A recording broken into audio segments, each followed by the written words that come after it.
Hello peeps and hello peppers and welcome to Lundi the Monday Puffin. Even though it's Tuesday, I know.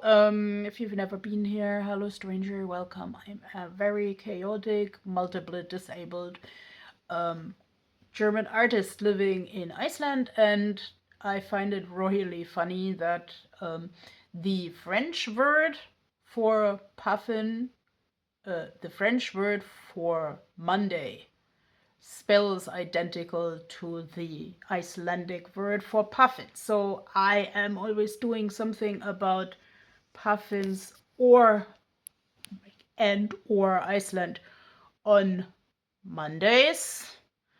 And if I'm really feeling poorly on Mondays, I am also doing this, postponing this to Tuesdays, and I can't hold the camera upright. But I wanted to show you guys a puffin book that I found again in my stuff. Of course, it's upside down because my life is upside down, but I think this slowly has started to belong to the character of this channel. And yes, I actually totally wanted Kermit in this because Kermit is a major friend of my childhood, and he is a total showmaster, and he's also like such fuzzy as I am. Bah! And like, let's say nothing seems right in the process, but then it turns out right in the end. And I need him for my optimism. This is my very optimistic day plan in the Puffin book.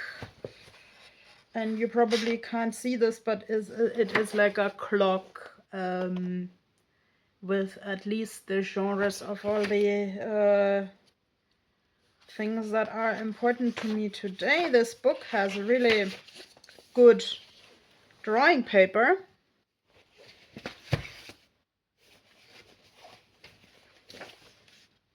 And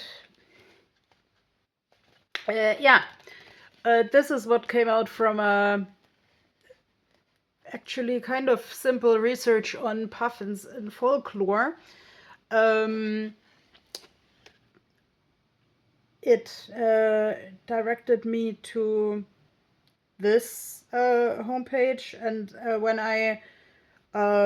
when I checked what that was, that is an environmental institute in North America. So actually I would have wished for more like concrete info about folklore, like maybe if the especially Pacific Native Americans have a folklore about the Pacific puffin, but like, okay, this site said only something about Iceland and the Faroe Islands, and that was the puffin as a symbol of transformation. And since I also read tarot, I'm aware of the butterfly as a symbol of transformation. And actually today when I listened to a tarot reading, it was really fun because the reader mentioned mulberries, and mulberries are the food for the caterpillars of the silk moth. And I like silk moths because they are technically too fat to fly, and I use a lot of like silk for silk painting as a child. That was actually really trendy in the 90s. I know that like many vegetarians, vegans may not agree with me on that, like because the silkworm cocoons have to be cooked with all of the contents.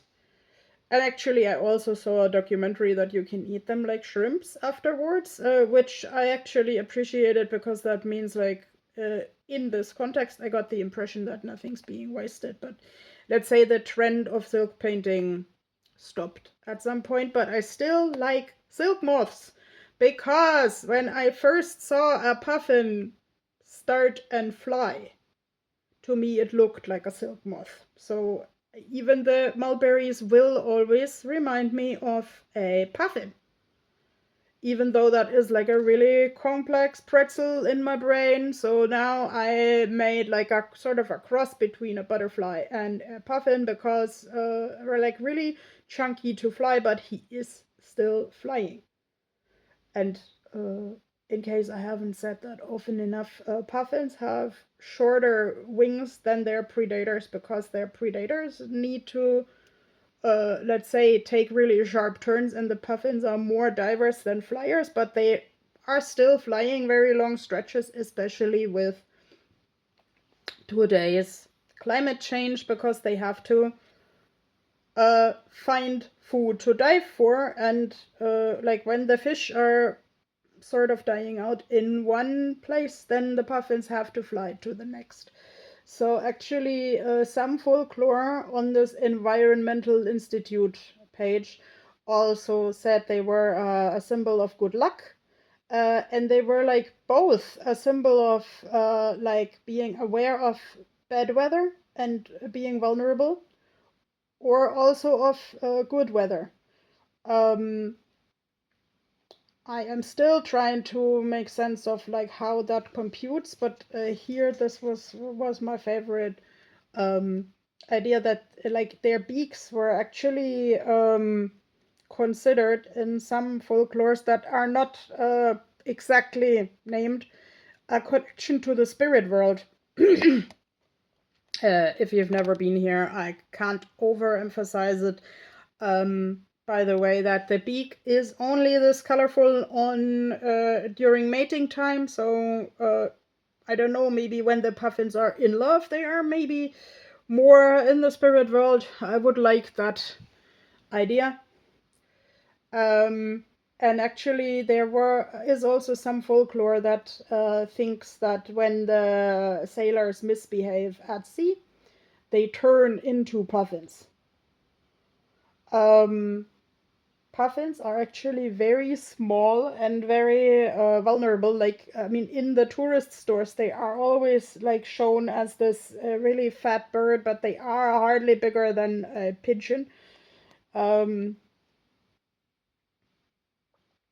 I still wonder how much meat they would provide if someone actually eats them. The IERA page here actually also cites that some cultures have have rituals to kind of thank the puffins and respect the puffins if they have to be hunted. But let's say I am not aware of something like that in the like modern Icelandic culture.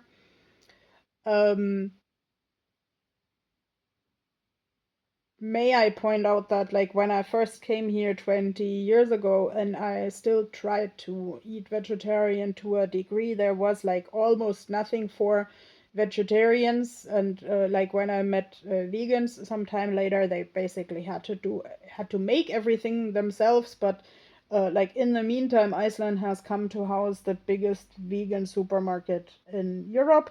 That has, by the way, sorryly, also gone bankrupt already. So let's say there is more awareness about environmental and animal protection and so on.